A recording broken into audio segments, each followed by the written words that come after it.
L'initiative écologique, c'est le nom de cette association pensée par de jeunes étudiants pour apporter leur touche aux défis liés à la sauvegarde de l'environnement. Cette jeune association, dont les statuts et règlements intérieurs ont été adoptés le 13 novembre dernier, compte une quinzaine de membres, tous dans le bureau exécutif. Pour Neymata Zeba, qui assure la vice-présidence, cette association ambitionne faire la promotion de l'agriculture biologique, ce qui permettra de garder un environnement plus sain. Il faut dire que dans le souci de préserver l'environnement, des jeunes engagés venant de divers domaines se sont regroupés en fait pour pallier ce problème en fait qui est la protection de l'environnement. Les OGM sont en fait source de en termes de maladies, de plusieurs maladies. Donc raison pour laquelle on a pensé en fait à valoriser tout ce qui est écologique, tout ce qui est bio.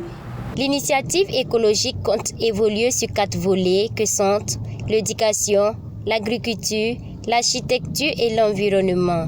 Sur tous ces 4 volets, les pratiques écologiques seront les mieux promues dans le seul souci de préserver l'environnement, à en croire Neymata Zeba. Et dans ce sens, des clubs écologiques seront mis en place dans certains établissements. Et sur le volet agriculture, nous voulons valoriser l'agriculture bio.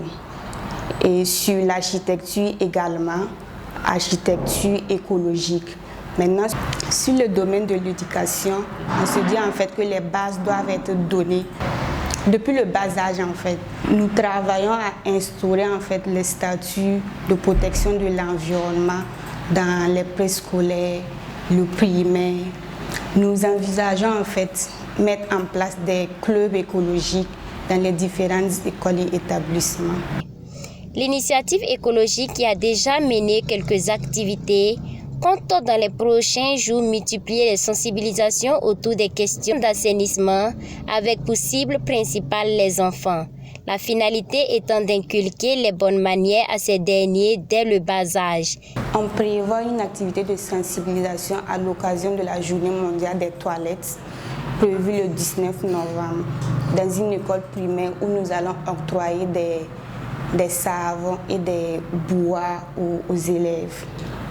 On a déjà eu des activités passées, comme des conférences publiques, des journées de salubrité.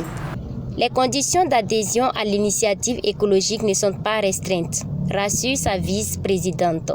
Les portes de l'association sont ouvertes à toute personne soucieuse de la protection de l'environnement, a-t-elle conclu.